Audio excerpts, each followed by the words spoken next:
오늘 우리에게 주신 하나님의 말씀 함께 보도록 하겠습니다. 빌립보서 3장 12절에서 16절까지 말씀입니다. 빌립보서 3장 12절에서 16절까지의 말씀 보도록 하겠습니다.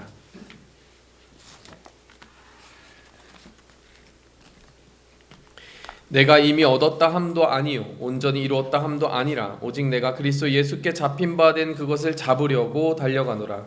형제들아, 나는 아직 내가 잡은 줄로 여기지 아니하고 오직 한 일 즉 뒤에 있는 것은 잊어버리고 앞에 있는 것을 잡으려고 푯대를 향하여 그리스도 예수 안에서 하나님이 위에서 부르신 부름의 상을 위하여 달려가노라. 그러므로 누구든지 우리 온전히 이룬 자들은 이렇게 생각할지니 만일 어떤 일에 너희가 달리 생각하면 하나님이 이것도 너희에게 나타내시리라. 오직 우리가 어디까지 이르렀든지 그대로 행할 것이니라. 아멘. 네, 오늘 이 본문 말씀은 감옥에 갇힌 사도 바울이 그 인생의 말년을 정리하면서 어떻게 보면은 그 교회들을 위하여 권면하는 말씀으로서 빌립보 교회에 남기고자 하는 그 말들을 적어 내려간 그런 본문 말씀입니다. 우리가 잘 아는 본문 말씀 중에는 기뻐하라, 항상 기뻐하라 라고 하는 그 말씀도 이 빌립보서에 포함이 되어 있어요. 근데 우리가 이 배경을 함께 생각하고 나면 참 놀랄 수밖에 없습니다. 감옥에 갇힌 사람이 기뻐하라, 다시 말하노니 기뻐하라 라고 감옥 밖에 있는 사람들에게 권면하고 있는 것이죠.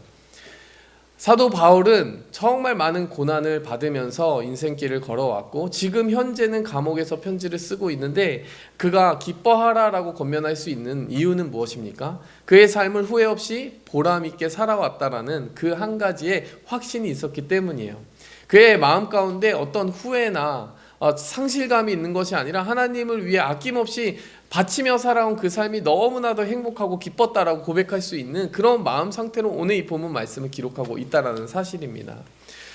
그가 이제 이 감옥 바깥에 있는 믿음의 성도들에게 무엇을 권면하는지에 대해서 오늘 이 빌립보서 3장은 좀 더 구체적으로 이야기하는 것이죠. 간단히 말하면 무엇입니까? 잊어버릴 건 잊어버리고 흘려보낼 건 흘려보내고 잡을 것은 확실히 하라라는 거예요. 이것이 이 말씀이 그래서 새해 참 우리의 마음을 새롭게 다지고 가는 데에 참 귀중한 말씀이 되겠다라는 생각이 듭니다. 무엇보다 이 사도 바울의 그 마음을 생각해 봤을 때 우리가 이렇게 살아간다라고 하면 그 삶에 정말 하나님 앞에 부끄러움이 없고 늘 보람차게 살아갈 수 있는 기쁨과 행복의 길이 열리지 않겠습니까? 우리가 영적 만족을 누리고 2023년 한 해를 정말 행복과 열매 가득한 한 해로 보내기 위하여 오늘 이 빌립보서 말씀을 통해 은혜를 받기를 원합니다.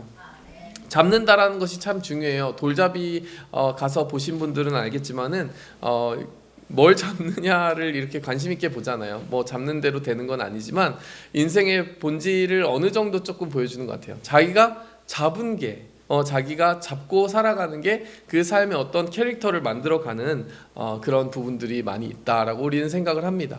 그래서 처음 잡은 것들이 우리의 그 뒷부분의 일들을 결정짓는 경우가 많아요. 이민 사회에 처음 와서 공항에서 처음 만난 사람에 따라 그 이민 사회의 성격이 달라진다 뭐 이런 말도 있지 않습니까?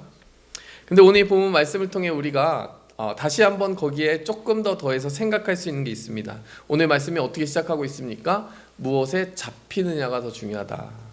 우리가 잡는 것을 우리는 생각하기 마련인데 사실 오늘 본문 말씀은 무엇이라고 얘기합니까? 잡히는 것이 중요하다라고 이야기해요. 그래서 우리가 첫 번째로 묵상하며 나아갈 수 있는 것은 잡아주신 은혜를 잡으며 나아가자. 이걸 한번 정리해 보도록 하겠습니다. 이게 무슨 말이냐? 좀 복잡해 보이지만 12절 말씀을 보니까요. 이렇게 사도 바울이 이야기하고 있습니다. 내가 이미 얻었다 함도 아니요 온전히 이루었다 함도 아니라 오직 내가 그리스도 예수께 어떻게 되었다고요? 잡힌 바 된 그것을 잡으려고 쫓아가노라. 잡는다라는 동사가 두 번에 걸쳐서 나오는데요. 구별해서 한 가지씩 곱씹어 볼 필요가 있습니다. 참 의미가 깊어요. 잡힌 바 되었다라는 이 표현은 무엇입니까? 사도 바울은 지금까지 계속해서 열정적으로 그 삶을 살아왔어요.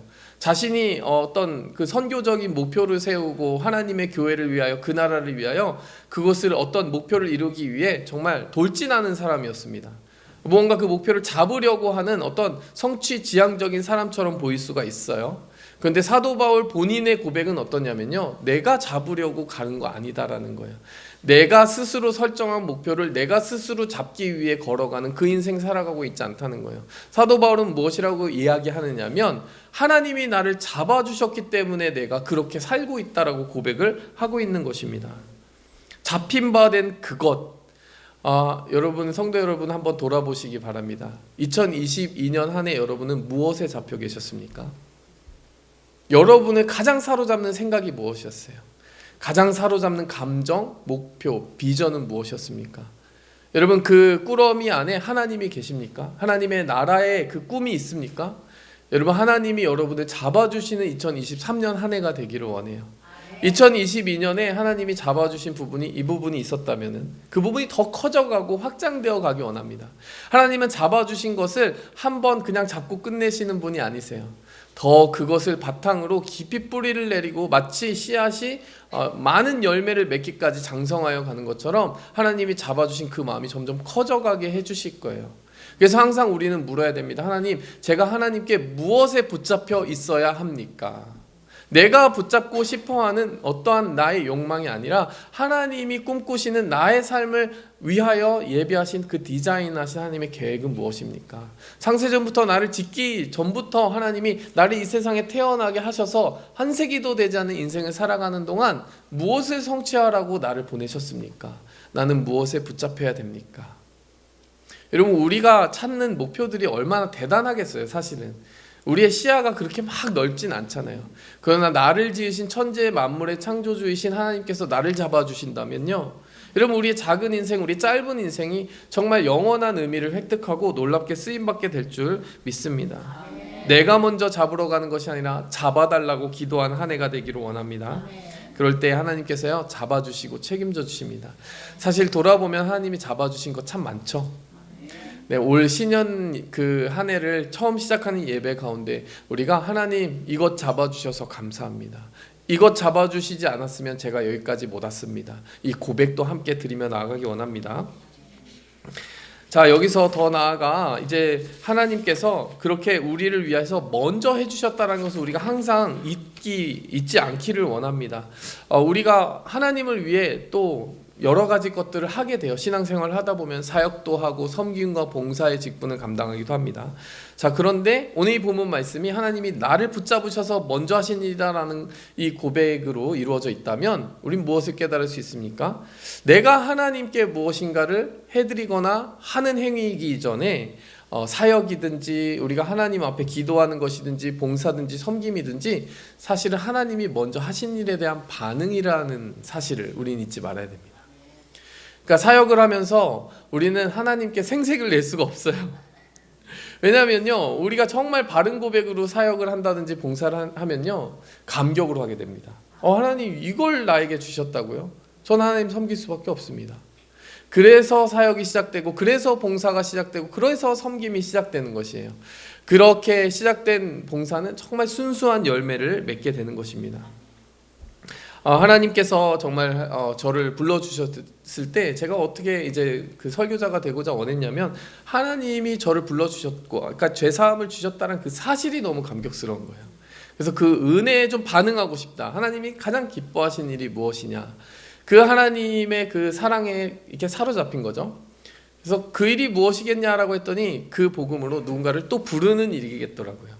그래서 올 한 해 동안 우리가요, 하나님 잡아주신 사랑을 알 때예요, 우리가 복음을 전하고 하나님을 위해서 섬기는 일들이 엑스트라가 아니라요, 익스텐션이었으면 좋겠어요. 우리가 이미 받은 일에 패키지로 다 딸려오는 거예요. 받은 사랑을 확실히 아는 사람은 당연히 흘려보낼 사랑도 행하면서 살아가게 된다라는 사실입니다. 자, 더 나아가서 두 번째, 우리가 그 부분에서 잡힌 바 된 그것을 잡으려고, 이 부분에도 조금 두 번째 포인트는 아니고요, 그 구절의 뒷부분을 우리가 볼 필요가 있습니다. 잡힌 바 된 그것을 어떻게 한다고요? 잡으려고. 예수님이 우리를 다 잡아주셨어요. 성도 여러분들 다 붙잡아주셨고, 자녀된 모든 사람들을 복음으로 잡아주신 거예요. 자, 그런데 우리는 한 가지 질문할 수 있습니다. 왜 사람마다 열매가 다를까? 왜 그렇습니까? 잡아주신 은혜는 동일하나 그러나 그 은혜를 깨닫고 반응하는 정도가 다르기 때문이에요. 우리를 잡아주신 건 맞는데 그 사랑에 어떤 사람은 정말 백만큼 정말 감격해서 하나님을 더 붙잡으려고 해요. 사도 바울처럼 인생을 다 정말 내어드리면서 하나님을 붙잡는 사람은 더 많은 열매를 맺게 되는 것입니다. 오늘 이 본문 말씀 통해 무엇을 우리는 새기고 가야 됩니까? 잡아주셨으나 그것에 만족하지 말자는 거예요. 하나님 나 잡아주셨네, 그럼 행복하게 살자, 끝이 아닙니다. 그렇다면 나는 어떻게 주님을 잡을 수 있을까? 주님이 나를 향하여 부르신 그 부름의 상을 잡을 수 있을까? 주님을 섬기는 그 길을 잡을 수 있을까? 그래서 잡아주심에 감사하는 사람은 또 나도 그 힘 가지고 주님 붙잡겠습니다, 이 결심으로 나아갔으면 좋겠습니다. 참 재밌는 표현인 거예요. 잡아주신 은혜로 시작했으나 또 그 은혜를 바탕으로 나도 역시 주님 붙잡겠습니다 고백하는 것이 오늘 본문 말씀이에요. 잡힌 바 된 그것을 어떻게 한다고요? 잡으려고. 그래서 우리가 이 한 구절을 마음속에 꼭 새기고요, 잡아주신 사랑 감사하며 우리도 잡고 살아가자고요. 자, 두 번째로요, 잘 잡기 위해서 그렇다면 우리가 무엇을 해야 되느냐? 잊어야 할 것들이 있습니다. 오늘 본문 말씀에 어떤 부분이 잊으라라고 이야기를 하고 있습니까? 이전 것은 잊어버리고 오직 한 일, 즉 뒤에 있는 것은 잊어버리고, 13절에 이 본문 말씀이 이렇게 이야기를 하고 있지 않습니까? 자, 오늘 이 본문 말씀을 통해서 무엇을 잊어야 될지 몇 가지만 정리를 해보도록 할게요. 과거의 공로와 어떤 비교 의식에 대해서 우리는 잊어야 할 필요가 있습니다. 13절에 보니까요, 오직 한 일을 잊어버린대요. 내가 했던 일들을 이렇게 생각하지 않는다라는 거예요. 그 말은 무엇입니까? 내가 했던 일이 아무리 크고 놀라울지라도요, 하나님이 앞으로 하실 일이 더 크기 때문이에요. 우리가 이전에 한 일에 만족하기 시작하면 더 하나님이 쓰시고 싶으신 큰 일이 있어도요, 우리가 거기까지 마음을 또 넓히지 못하는 일들이 생길 수 있습니다. 그렇기 때문에 우리는 항상 어떤 생각을 가져야 됩니까? 우리를 통하여 이미 이루셨던 그 일들에 만족하거나 교만해지지 않는 마음이 필요한 것이죠. 항상 하나님 새로운 일을 이루어 주시기 바랍니다. 이미 한 일에 대해서는 신속하게 잊어버리게 도와주시옵소서. 앞으로 하실 일에 대해서 끊임없이 눈을 고정하게 도와주시옵소서. 바로 이런 마음을 가지며 나아가기 원합니다. 더 나아가서요, 이 과거의 공로가 이렇게 정말 점점 하나님을 위해 그런 어떤 일들이 생기기 시작하면, 그 히스토리가 생기기 시작하면은 우리는 때로는 어떤 공로의식 혹은 비교의식을 가지게 될 때도 있어요. 비교의식을 가지게 된다는 건 무엇입니까? 내가 이만큼 하나님을 섬겼고 저 사람 이만큼 섬겼고 한 것이 이렇게 그 비교하는 시선으로 바뀌게 될 수 있다는 거죠. 근데 오늘 본문 말씀은 다시 한번 우리에게 이야기하는데요, 옆 사람을 바라보지 않는다라는 거예요. 오늘 사도 바울은 무엇을 바라봅니까? 이전 일도 잊어버렸지만 표대만 바라본다는 거예요. 그러니까 이 사람과 저 사람을 이렇게 비교하며 생각할 필요가 없다라는 거예요. 베드로가 예수님과 마지막 대화를 나눌 때가 생각나지 않습니까? 예수님이 넌 나를 사랑하냐 3번 물으시고 다시 한번 기회를 주셨어요. 나의 양을 먹이라. 나를 사랑한다면은 네가 나의 양을 먹이고 나의 교회를 건강하게 했으면 좋겠다. 이런 사명을 주셨어요. 같이 이렇게 담소를 나누면서 걸어가는데 갑자기 베드로의 생각 속에 어떤 생각이 끼어든 것 같아요. 뒤를 돌아보면서 저 사람은 어떻게 되겠습니까? 이렇게 물어보는 거예요. 그래서 예수님이 뭐라고 답을 해주셨냐면은, 내가 다시 올 때까지 저 사람을, 그러니까 요한이거든요, 요한을 살려둘지라도 너에게 무슨 상관이 있냐? 너는 나를 따르라, 이렇게 이야기해 주셨어요. 무슨 말입니까? 요한에겐 요한의 길이 있고 너에겐 너의 길이 있어. 그러니까 이 길이든 저 길이든 비교하거나 재지 말고 그냥 너는 너의 길을 가면 돼 라고 이야기를 해 주시는 거예요. 그래서 너에겐 너의 표대가 있다라고 이야기를 하는 거죠. 그래서 우리는요, 좋은 것도 비교하지 말아야 됩니다. 누군가보다 앞서가기 위해서도 아니고요, 우리의 길, 우리의 표대, 우리에게 주신 그 사명을 이루기 위해 걸어가고 있기 때문에 누군가가 기준이 아니에요. 하나님이 내게 주신 그 표대가 기준입니다. 여러분 각자에게 주신 사명감이 있을 거예요. 바로 그걸 기준 삼아야 우리의 삶에 정말 끊이지 않는 정말 순수한 동기가 자리 잡을 수 있다는 거예요. 자신만의 경주를 걸어가시기 바랍니다. 그래서 요즘 인터넷에 잘 돌아다니는 그런 명언 같은 것이 있더라고요. Your competition isn't other people. Your competition is your procrastination, your ego, the unhealthy food you are consuming, the knowledge you neglect, the negative behavior you are nurturing, and your lack of creativity. 이 말이 참 자주 등장해요. 인스타그램이나 이런데 좋은 말인 것 같습니다. 경쟁을 다른 사람과 하고 있지 않다는 거예요. 당신 스스로 미루는 습관, 나태함과 함께 싸우고 경쟁해야 된다는 거예요. 당신의 고집센 자아와 싸워야 된다는 거예요. 건강하지 못한 음식과 싸워야 된다는 거예요.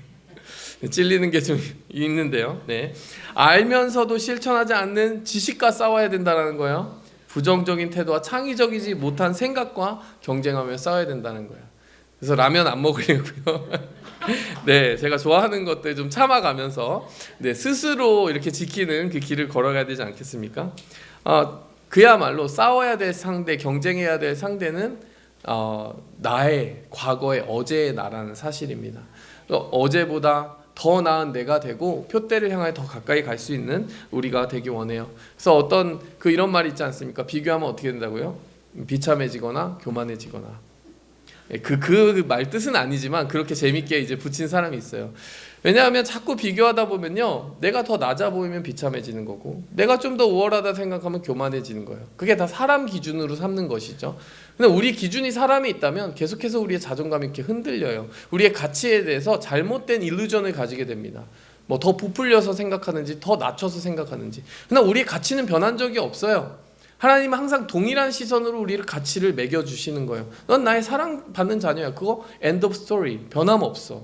넌 나의 사명을 위해 살아갈 때 가장 빛나는 존재야. end of story. 변함없어.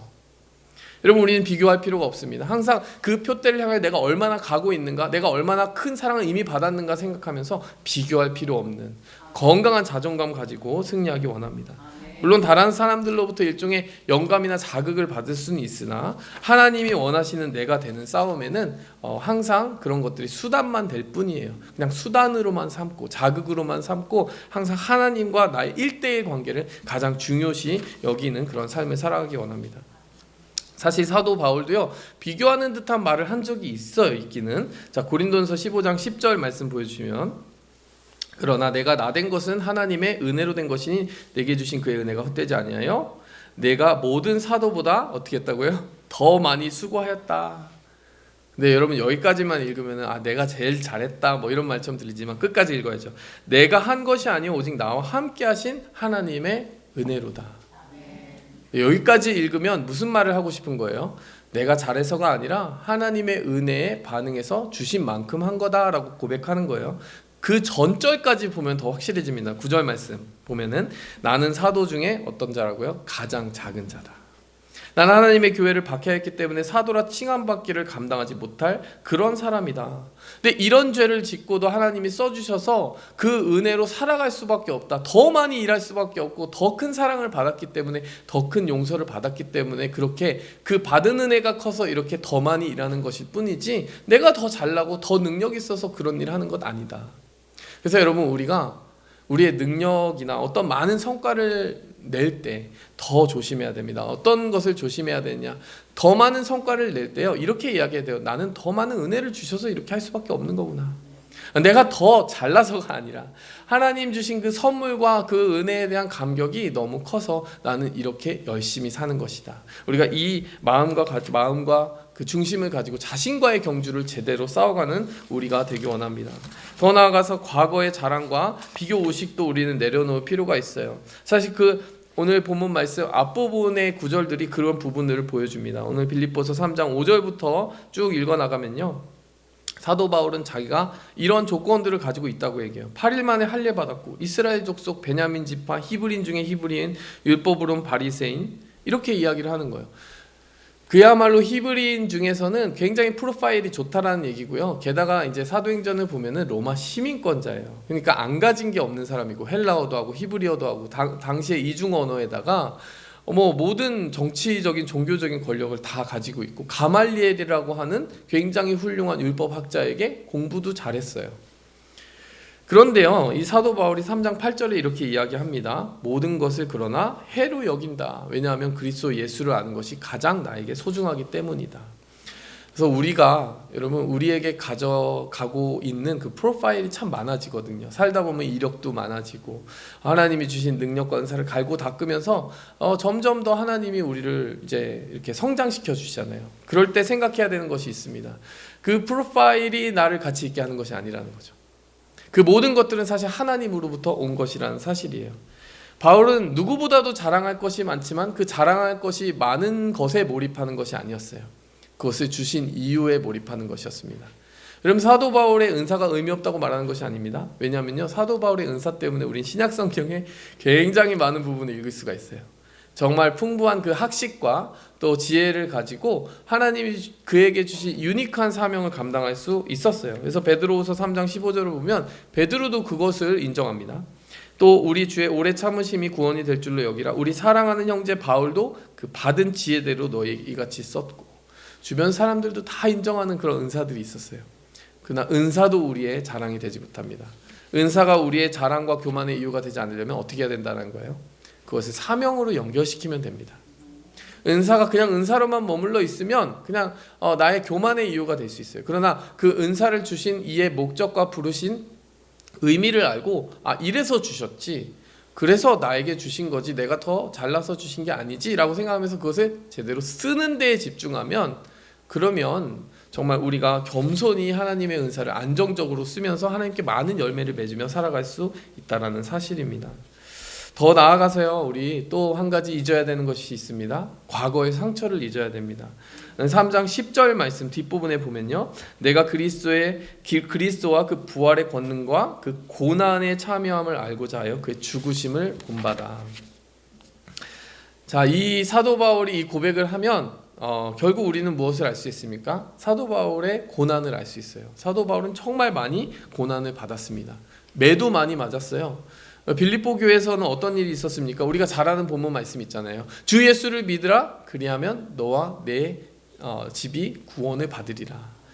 근데 그 장면이 이제 어떤 이야기에 이렇게 감싸져 있냐면, 감옥에 억울하게 갇혀서 매를 맞고 그날 이렇게 갇혀 있는데, 매여 있는데 찬송을 불렀던 거예요. 감옥 안에서. 그때 지진이 나서 모든 매인 것이 끊어지도록 하나님이 기적을 베풀어 주셨어요. 그때 간수가 모든 이제 갇혔던 사람들이 도망간 줄 알고 자결하려고 하는데 사도 바울이 말리는 거예요. 아니다, 우리 여기 있다 라고 이야기를 하는 거죠. 간수가 놀랐습니다. 그리고 집으로 데려가서 매 맞은 자리를 다 씻어주는데요, 그게 사도행전 16장에 잘 나타나 있어요. 사도행전 16장 33절을 보면 매 맞은 자리를 다 이렇게 닦아주는 모습이 나타납니다. 근데 곰곰이 생각해 보세요. 전날 자기를 때렸을 수도 있는 사람이잖아요.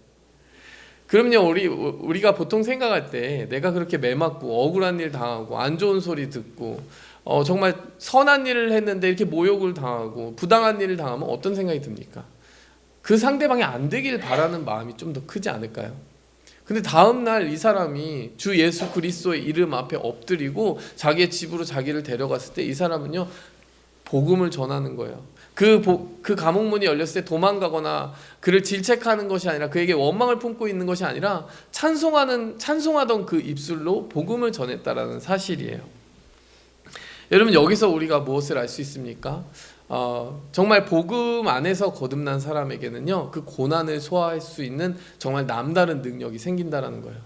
성도 여러분, 한번 한 해를 돌아보세요. 혹시 억울한 일 없으셨어요?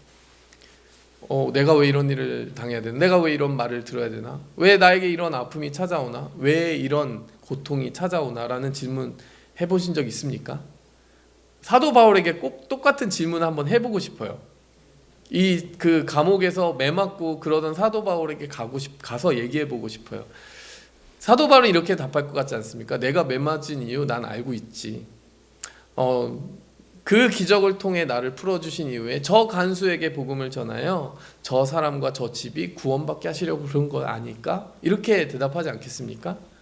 여러분, 우리가 고난의 의미를 그냥 피해자와 가해자의 구도로만 생각하면요, 계속 그 쓴 마음을 떨칠 수가 없더라고요. 그거는 뭐 저라고 크게 틀리지 않습니다. 인간이면 누구나 상처받은 것을 떨치기 참 힘든 마음이 있어요. 그런데 하나님의 그 큰 그림과 구속의 섭리 안에서 바라보면요, 좀 더 넓고 큰 마음을 가질 수 있게 된다는 사실이에요. 사실 이렇게 인생을 살아온 사람이 또 하나 성경에 등장하지 않습니까? 요셉이에요. 요셉이 형제들에게 팔리고 구덩이에 갇히고 누명 쓰고 감옥에 던져지고 뭐 그런 정말 버라이어티한 인생을 살았습니다. 자, 그런데 그 요셉이 참 인생의 정말 대부분의 시간은 고난 당하다가 결국 이집트의 총리가 되었을 때 자녀를 낳게 되고 자녀의 이름을 짓는데요, 참 재밌는 이름을 지어주었어요. 어떤 이름인지 기억하십니까? 창세기 41장과 48장에 나오는데 41장에 보면은 므낫세라는 이름과 에브라임이라는 이름을 붙여주게 돼요. 자, 근데 므낫세라고 하는 첫째 그 장자의 이름의 뜻은 무엇이냐면 이렇게 의미가 풀어지고 있죠. 내게 내 모든 고난과 내 아버지 온 집 일을 잊어버리게 하셨다.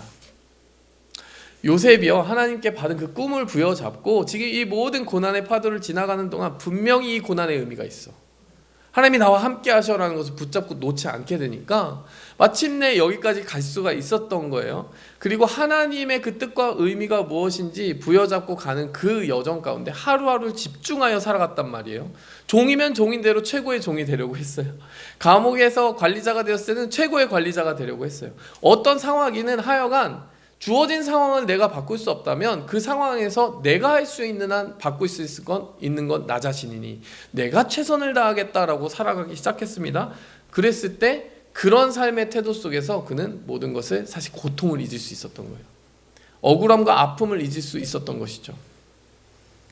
그리고 결론적으로는 에브라임이라는 두 번째 아들에게는 어떤 이름을 붙여줍니까? 하나님이 내가 수고한 땅에서 번성하게 해주셨다.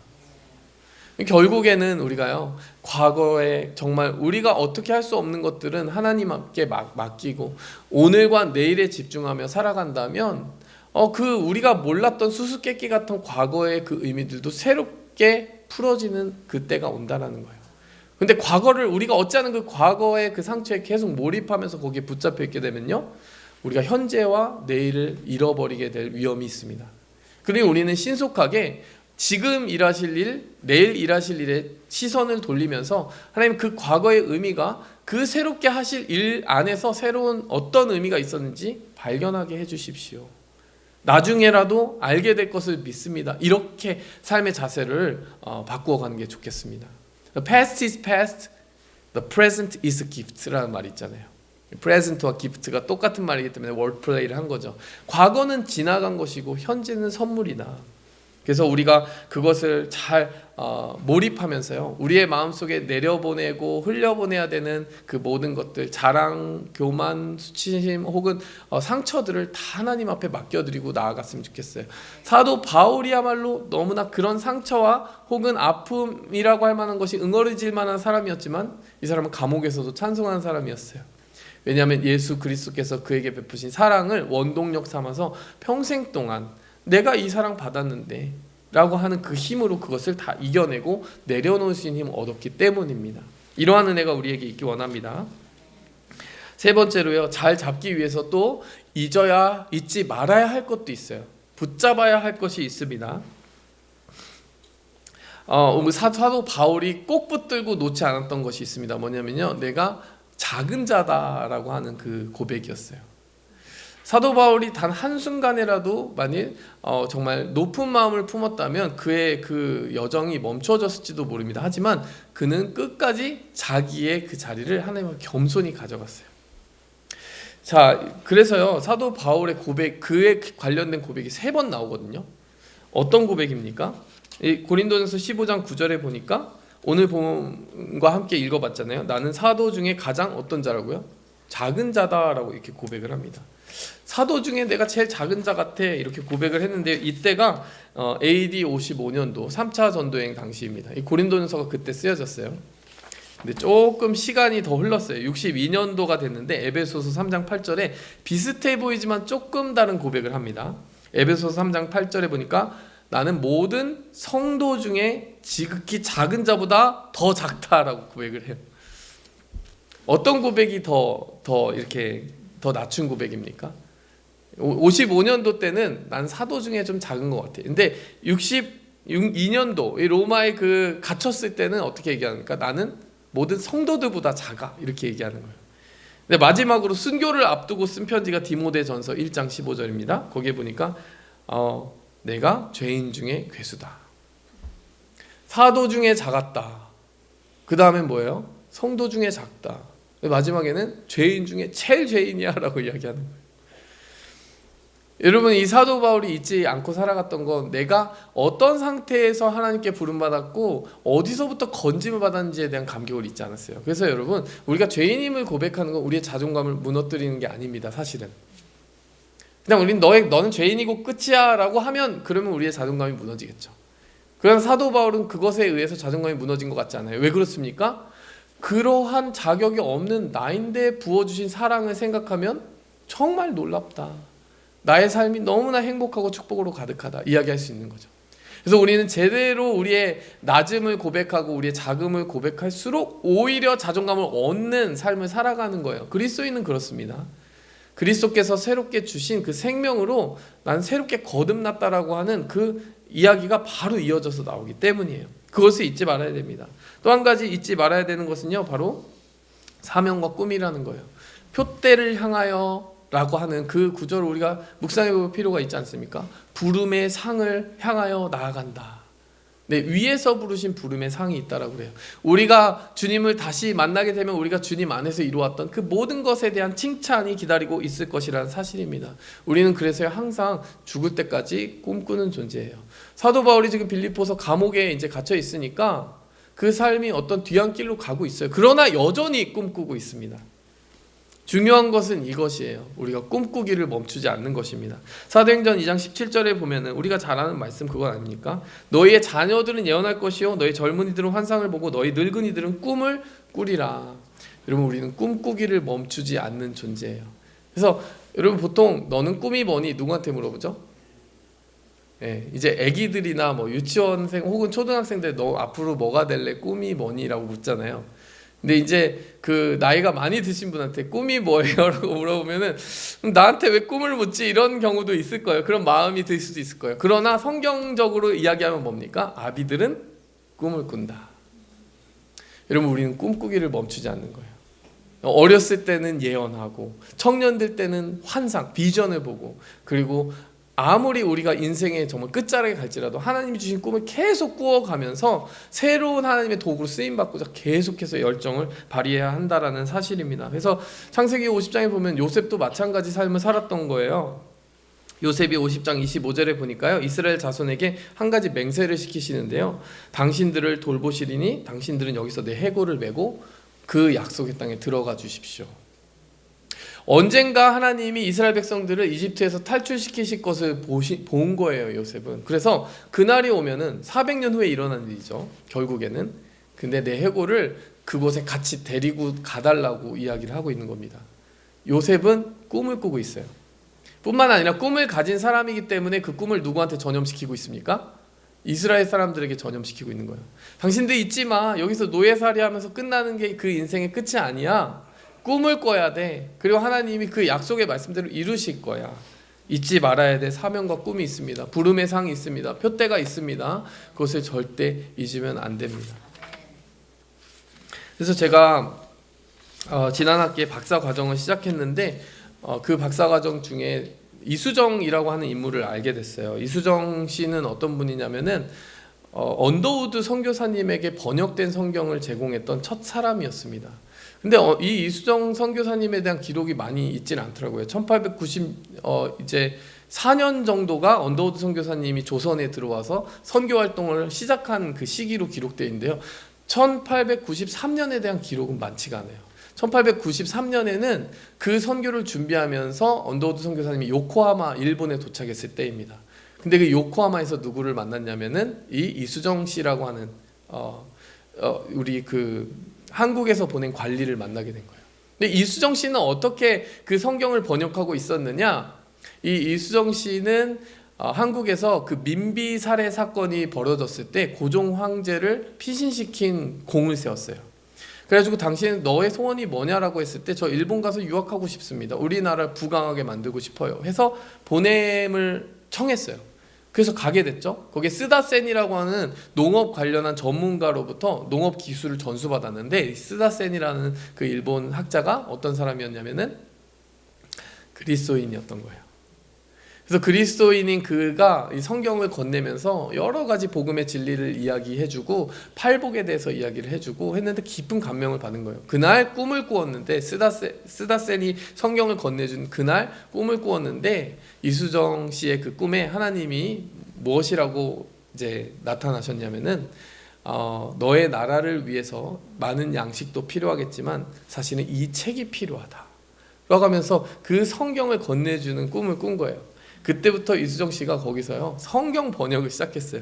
농업을 배우러 유학을 갔다가 성경 번역을 시작해가지고요 막 번역을 하기 시작하는 거예요. 제가 박사과정을 들어가니까 참 좋은 점이 뭐냐면 그런 남들이 몰랐던 자료들을 찾아볼 수 있는 기회가 있었어요. 그래서 어느 책에도 기록되지 않았던 새로운 미국에 있었던 자료들을 알게 됐습니다. 우리 잘 알려진 자료들은 뭐냐면 마게도니아인의 편지라고 하는 닉네임으로 불리는 편지인데 미국 장로교회 선교사 파송을 요청하는 편지를 사실 이분이 보냈거든요. 그 편지에 자극을 받아서 언더우드 선교사님이 선교를 결심을 했던 거거든요. 근데 그것만 있던 게 아니더라고요. 뭐 미국의 여러 선교 그 신문들에 굉장히 많은 기고를 해서 그 글들이 있다는 것을 알게 됐습니다. 근데 이분의 결말이 어떻게 됐냐면 그 갑신정변 때 어디서 죽었는지도 모르는데 순교 당하셨던 것으로 나와 있어요. 왜냐하면 이분이 일본에 가서 일본 유학을 했는데 갑신정변의 그 주역이 누구들입니까? 친일파였어요. 그러니까 일본에 가까운 관리들이었어요. 그러니까 같이 얽혀져서 죽임을 당했는데 어디서 언제 죽었는지도 미상이에요. 한국에 들어왔다가 죽으셨어요. 근데 저는 이런 생각을 합니다. 그가 그럼 과연 그의 죽음을 비참하게 생각했을까? 슬프게 생각했을까? 저는 그분이 이제 굉장히 짧게 살다 간 인생인 것은 맞지만요. 선교 역사에서 굉장히 유례없는 일을 남겼다라고 해요. 보통 성경은 선교사들이 직접 와서 번역하는 일이 대부분이라고 합니다.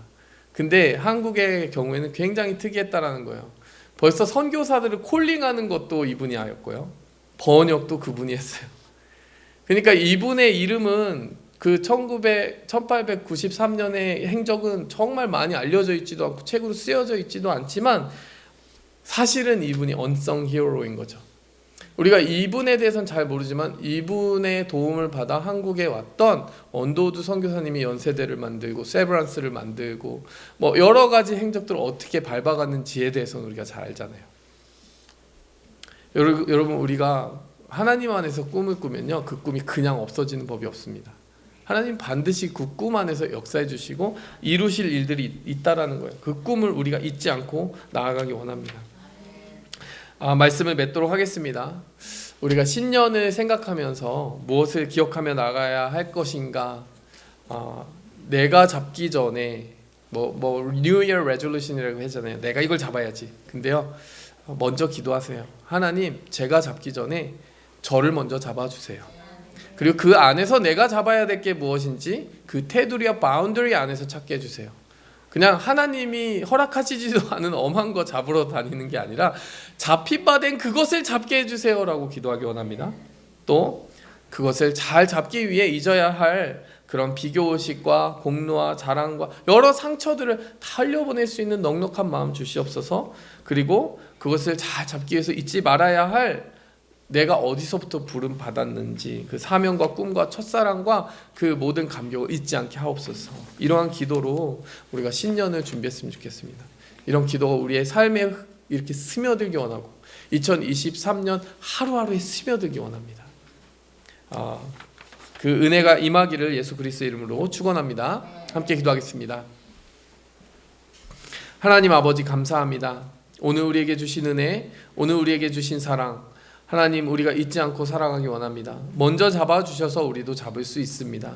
잡아주신 은혜가 있기 때문에 하나님 우리가 흘려보내야 될 것들이 있습니다. 나를 잡아주셨기 때문에 그보다 가치 없는 일들에 대해서 혹은 의미 없는 일들에 대해서 매여있지 않게 도와주시고 더 나아가 하나님 우리를 불러주신 그 사명에 정말 또렷한 정말 초점을 가지고 우리 인생 끝날까지 꿈을 꾸게 도와주시옵소서. 예수 그리스도의 이름으로 기도하였습니다.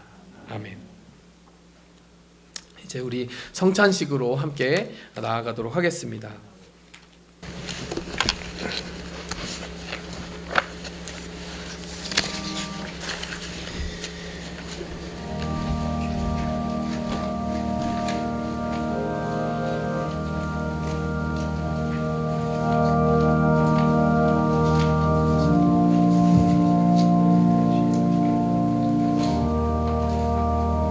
새해 시작을 예수님의 그 은혜와 흘리신 피와 우리를 향한 그 공로를 묵상하며 시작할 수 있음에 감사하고 기뻐하는 마음으로 우리가 나아가기 원합니다.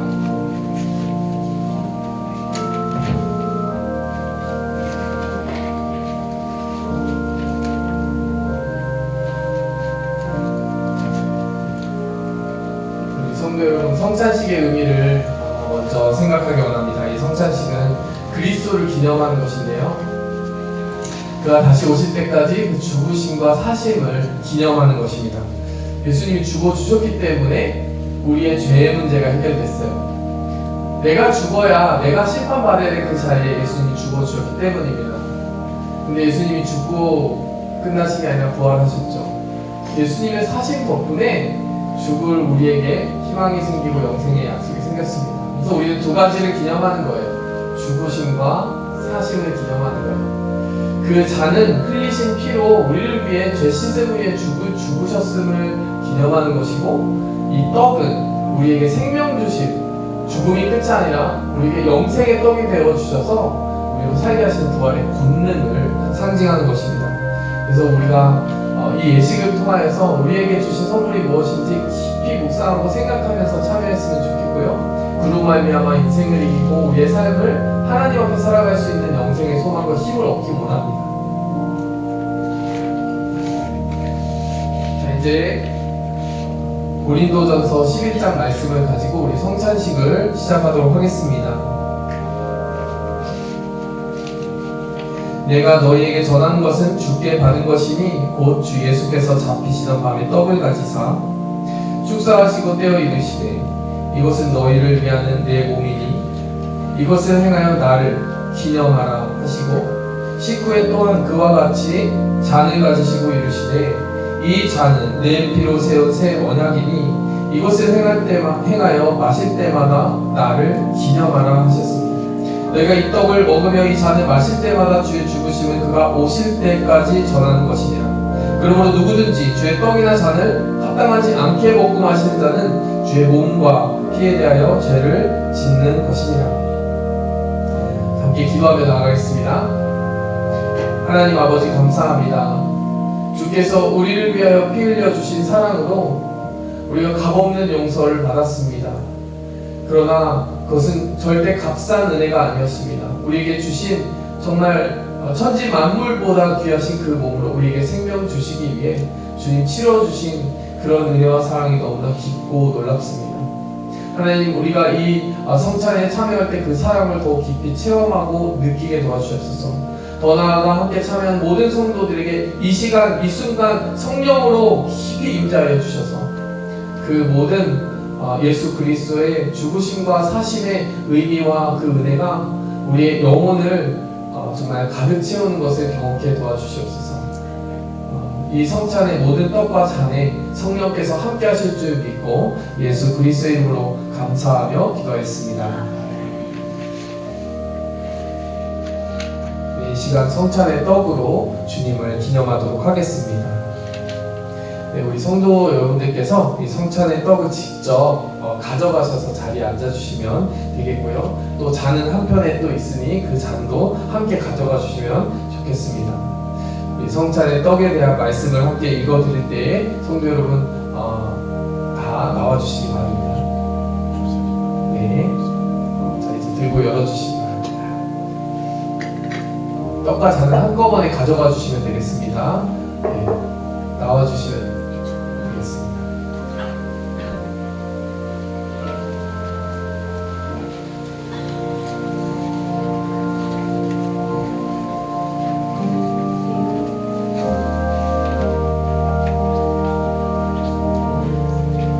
마태복음 26장 26절 그들이 먹을 때에 예수께서 떡을 가지사 축복하시고 떼어 제자들에게 주시며 이르시되 받아서 먹으라 이것은 내 몸이니라 하시고,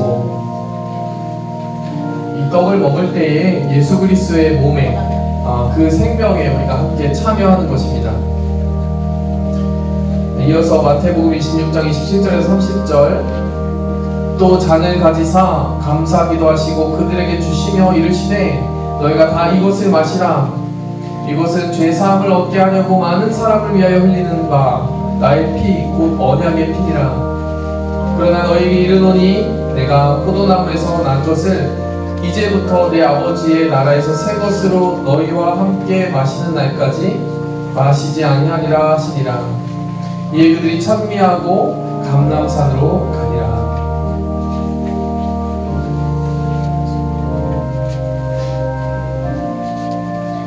그 언약의 피로 말미암아 예수님께서 많은 고난을 받으셨습니다.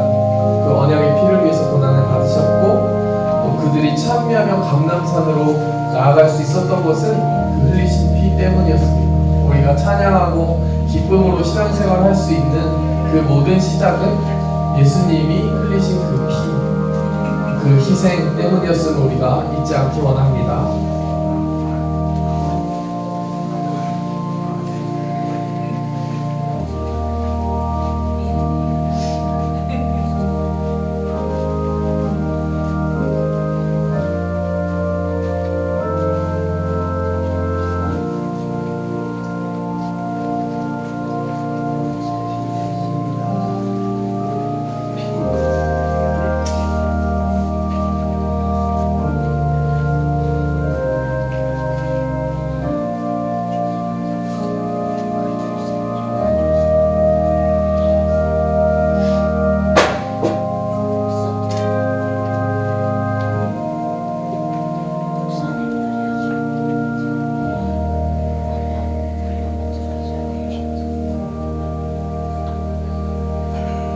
받으신 잔과 떡을 위해서 잠시 기도하겠습니다. 하나님 아버지 감사합니다. 이 떡을 통해 떼어주신 그 생명에 우리가 참여합니다. 그리스도의 몸된 교회 안에 생명이 있고 또 우리가 이 교회 안에서 함께 생활하는, 함께 영적 교제를 나누는 지체들과 함께 또한 그 생명을 나눔으로써 이 성찬에 담긴 사랑을 또한 실천하게 도와주시옵소서. 받은 생명을 또한 나누면서 몸된 교회를 이루어가는 우리가 되게 도와주시고, 하나님 흘려주신 예수 그리스도께서 흘려주신 그 피의 가치 그리고 그 공로를 기억하며 하나님 걸맞는 삶을 살아갈 수 있는 힘과 섬김의 능력을 또한 허락하여 주시옵소서. 예수 그리스도의 이름으로 감사하며 기도하였습니다. 아멘. 떡을 먼저 드시고 그 다음에 잔에 참여하시기 바랍니다.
우리 성찬의 은혜에 참여할 수 있는 그 은혜 주심에 감사합니다. 이 시간 우리 헌물로 그 사랑과 은혜에 반응하면서 나아가도록 하겠습니다. 찬송가 50장 부르시며 나아가겠습니다.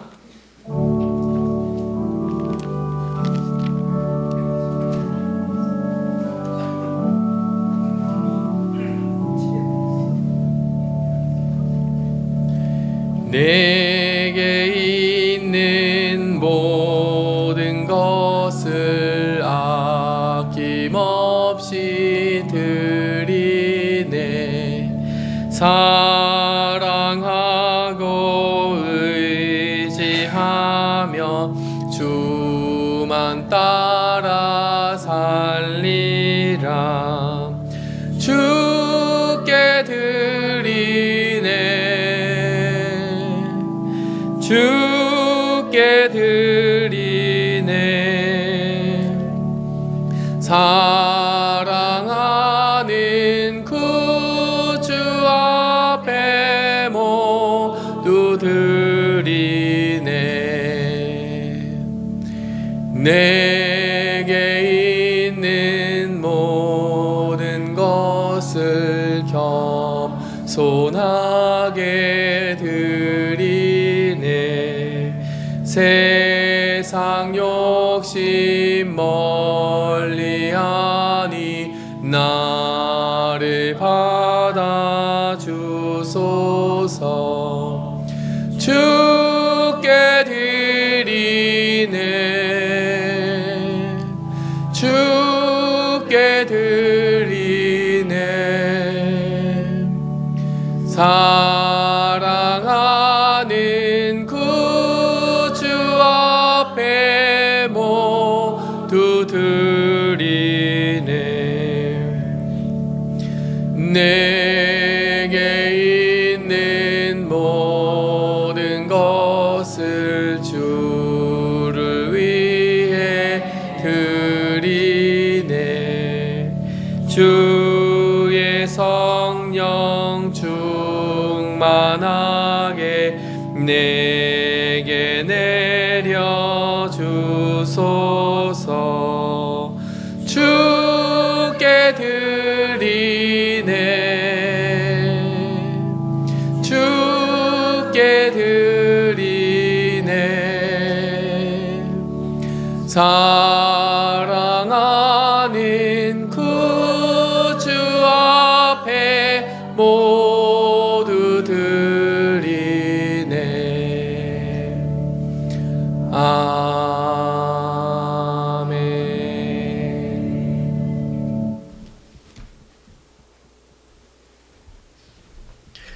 사랑하는 주님 앞에 모두 드리기 원합니다.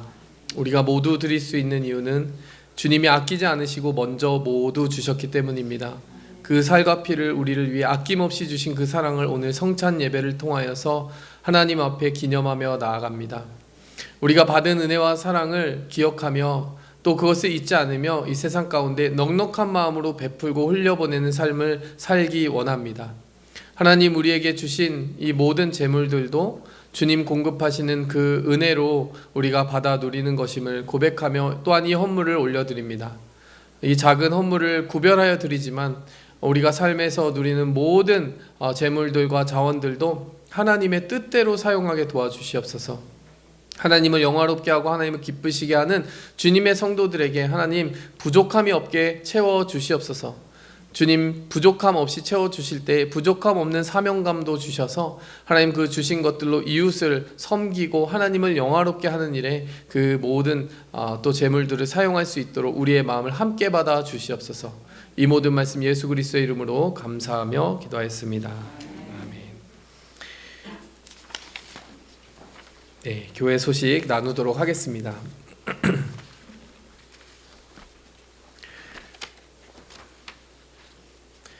네, 교회 새로 오신 분들 주님의 이름으로 환영합니다. 네, 박수로 환영하겠습니다. 네, 우리 장미양 집사님 아드님, 지경애 집사님 아드님 이 자리에 계신가요?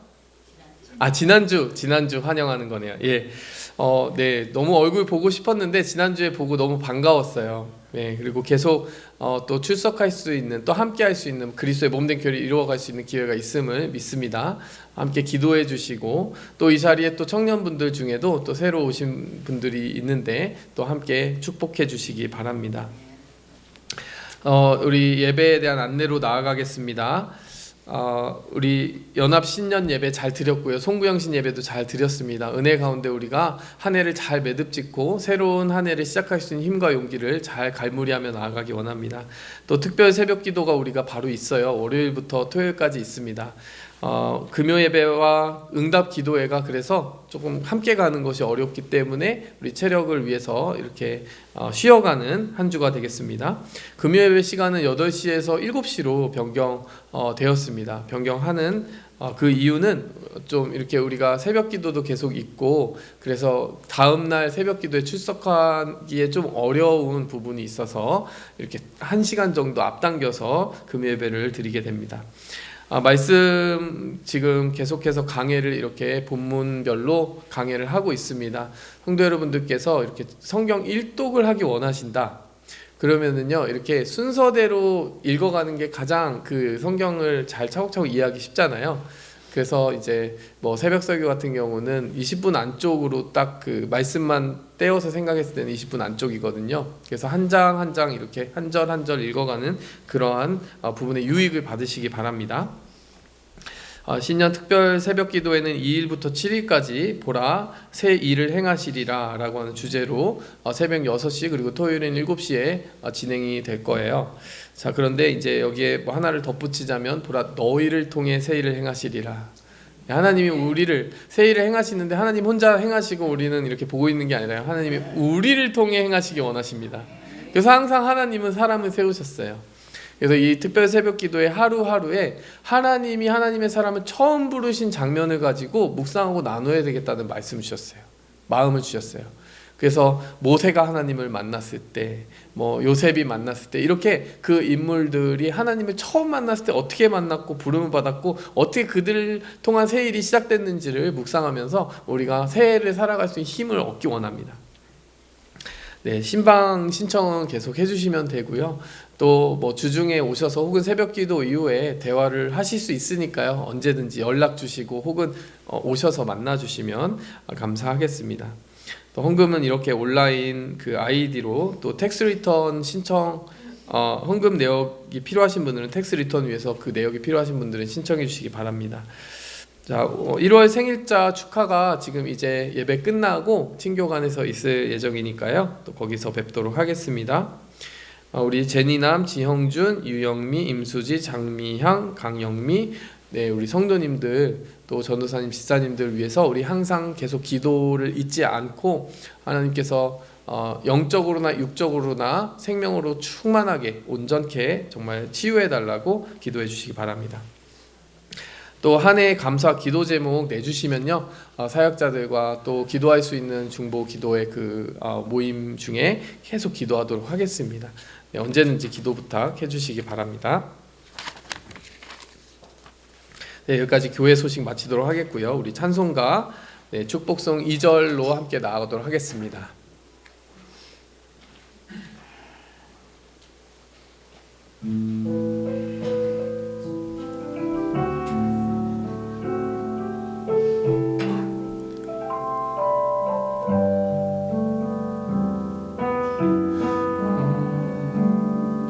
족속이요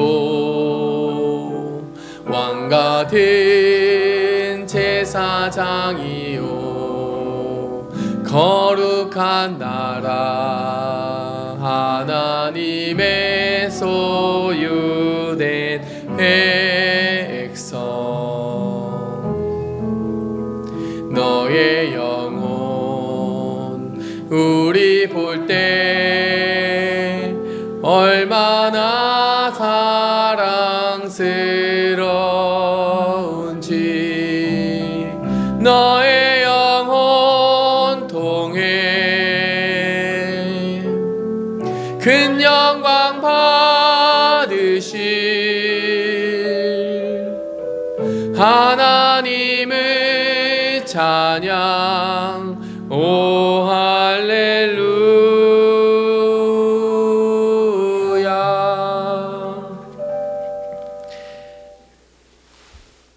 이제는 우리를 사랑하사 그 모든 몸과 피를 우리를 위해 주신 예수 그리스도의 사랑과 오늘도 지난 해를 매듭짓고 새해를 그 은혜와 사랑 안에 살아가고자 원하는 하나님의 백성들을 향해 계획 세워주시는 하나님 아버지의 지혜로움과 또 오늘도 우리가 바라보아야 될 표대를 선명히 보게 하시는 성령님의 감화 감동 축복해 주시는 은혜가 그 안에서 뒤로 뒤돌아보지 아니하고 전심으로 그 표대를 향해 달려가기를 원하는 주의 모든 백성들의 삶 가운데 이제로부터 영원토록 그 은혜가 함께 계실지어다. 아멘.